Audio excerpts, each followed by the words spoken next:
History में कभी ऐसे मौके नहीं आए होंगे कि एक इंडियन वॉरशिप ये यूके में आ रही है और यूके में टावर ब्रिज एक इंडियन वॉरशिप का वेलकम करने के लिए खुल रहा है। हाल ही में ये वॉरशिप सेंट पीटर्सबर्ग रशिया में थी, जहां से अब ये वापस भारत के रास्ते अपने होम बेस मुंबई में जा रही है। इंडिया के लिए गेन बहुत ज्यादा है। वो गेन इस तरह आता है कि मिसाल के तौर पे कि जी इंडिया जो है उसने बरतानिया से आज़ादी हासिल की और आज वो बरतानिया को अपनी टर्म्स एंड कंडीशन पे लेके आता है। मिस्टर स्टारमर के दौर में ही इंडिया और यूके का फ्री ट्रेड एग्रीमेंट होगा।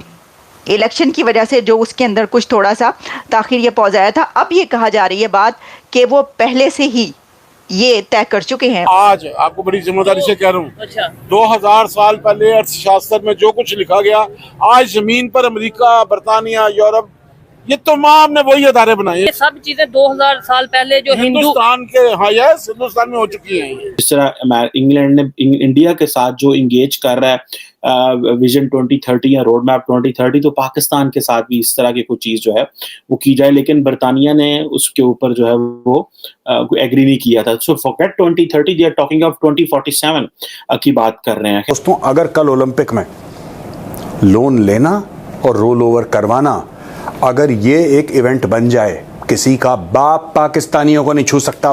नमस्कार दोस्तों, आप सब जानते होंगे कुछ दिन पहले भारत की वॉरशिप INS दरबार रशिया गई थी रशिया के नेवी डे में पार्टिसिपेट करने के लिए, और रशिया में हमारी इंडियन वॉरशिप का भव्य स्वागत किया गया। इसके बाद दोस्तों अब वापसी में हमारी इंडियन नेवी शिप पहले जर्मनी गई और जर्मनी के नेवी एक्सरसाइज में पार्टिसिपेट किए। इसके बाद अब हमारी ये वॉरशिप INS दरबार लंदन पहुंच गई है, जहां पर लंदन में इसका भव्य स्वागत किया गया, वो भी लंदन का सबसे मशहूर टावर ब्रिज में। टावर ब्रिज के दोनों साइड्स को ओपन किया गया और हमारे वॉरशिप के लिए, और वहां पे मौजूद इंडियन कम्युनिटी के लोगों ने भारत माता की जय और वंदे मातरम के नारे के साथ इस शिप का स्वागत किया। इसके साथ साथ अब ये शिप लंदन में 4 दिन तक के लिए रहेगी। दोस्तों ये दिखाता है भारत का फ्रेंडशिप किन किन देशों के साथ है, जहां पर यूरोप जो कि रशिया के एक बहुत बड़ा दुश्मन है, फिर भी भारत दोनों देशों के साथ सबसे अच्छे डिफेंस टाइज एंजॉय करता है।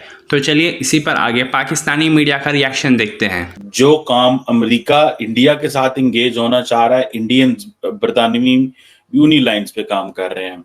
Crucial technologies, critical minerals, artificial intelligence, semiconductors, telecom, कोई फजूल चीज नहीं है। हमारी लीडरशिप दुनिया में जाती है फजूलियात, दुनिया कहती है हम आपको तालीम में मदद करेंगे, हम आपकी जो फ्लड्स आते हैं उसमें मदद करेंगे, हम मदद लेने के लिए तैयार बैठे हुए हैं। इंडियंस को आप चेक करें कि crucial technologies, critical minerals, artificial intelligence, semiconductors and telecom, ये है डिस्कशन हो रही वहां पे। बाकी भी डिस्कशन है कि क्लाइमेट, ट्रेड, टेक्नोलॉजी, एजुकेशन, इसके ऊपर भी जो डिस्कशंस होती है, ये नहीं कि नहीं होती, पर हमसे कोई क्यों सेमीकंडक्टर्स और टेलीकॉम्स पे बात नहीं करता? Why no one talks with Pakistan on critical minerals? क्योंकि कैपेसिटी कोई नहीं पाए, विजन ही कोई नहीं, सोच ही कोई नहीं, ध्यान ही कोई नहीं है। अब बरतानवी जो आए हैं, लीडरशिप पहुंची है वहां पे, आप देखें, अगर जो स्टेटमेंट्स देखें और उनकी जो मुलाकातें देखें, वो नरेंद्र मोदी साहब से भी मिले हैं, नेशनल सिक्योरिटी एडवाइजर से भी मिले हैं, और विजन 2030 डिस्कस हुआ है कि ट्रेड को $50 अरब पे कैसे लेके जाना है पायन, ये है विजन। और हमारे वजीर खारजा ने फोन किया था उसको, बरतानवी फॉरेन सेक्रेटरी को।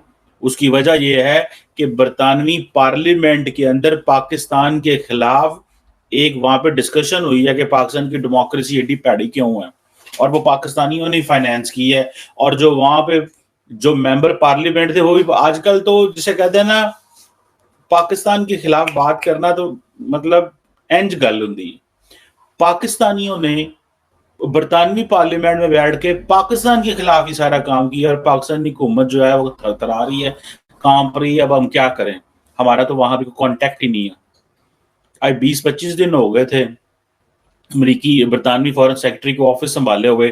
जब उनको पता चला ये हो रहा था, उन्होंने कहा यार कॉल ही मिलाओ, उससे मेरी बात ही कराओ, उसको मैं मुबारक दे दूं, वेलकम करूं, क्योंकि सागडार साहब खुद भी तो लंदन रहते हैं ना, तो क्या पता किस वक्त अपोजिशन में जाना पड़ जाए, तो यही फॉरेन सेक्रेटरी होंगे, तो इनसे बात तो की होगी। पाइन जब आप फॉरेन सेक्रेटरी होते थे, मैं भी वजीर खारजा होता था, तो उस वक्त आप लेकिन हम जेलों में हैं, तो जरा मैं भागा हूँ, मैं इधर, मैं जरा इंग्लैंड आ गया, मतलब जस्ट ऐसे होता तो है ना। This is what has happened.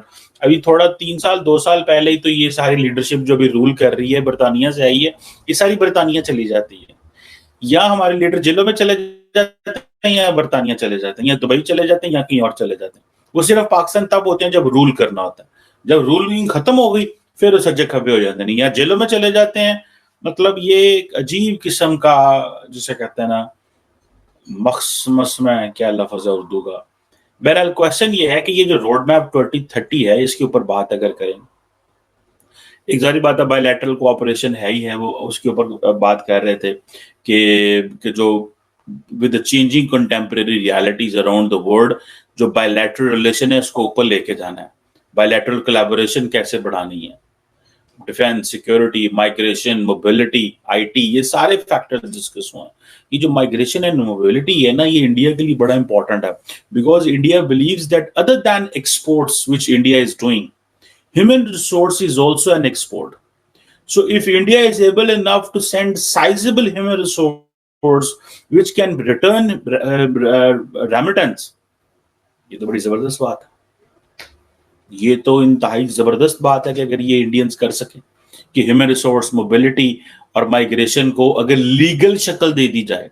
इस वक्त लाखों इंडियंस जो हैं वो यूरोप और अमेरिका जाना चाह रहे हैं इलीगल तरीके में।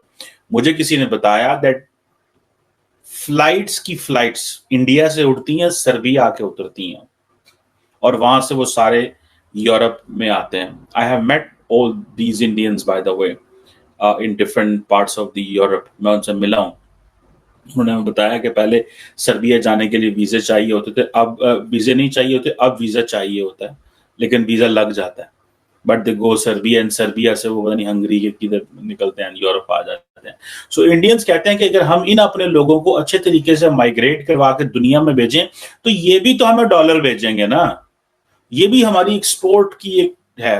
बहरहाल अब इंडिया यूके जो टेक्नोलॉजी सिक्योरिटी इनिशिएटिव है, ये नेशनल सिक्योरिटी एडवाइजर जो है भारत के, उन्होंने इसको लीड किया, और ये क्रिटिकल और इमर्जिंग टेक्नोलॉजी जिसकी मैं आपको बात कर रहा था, और टेलीकॉम, क्रिटिकल मिनरल, सेमीकंडक्टर्स, ये इंडिया के बड़े इंपॉर्टेंट टॉपिक हैं। Artificial intelligence, quantum computing, biotech, advance materials, इन सब एरियाज में देखें बड़े हाईएस्ट लेवल पे डिस्कशन हो रही है।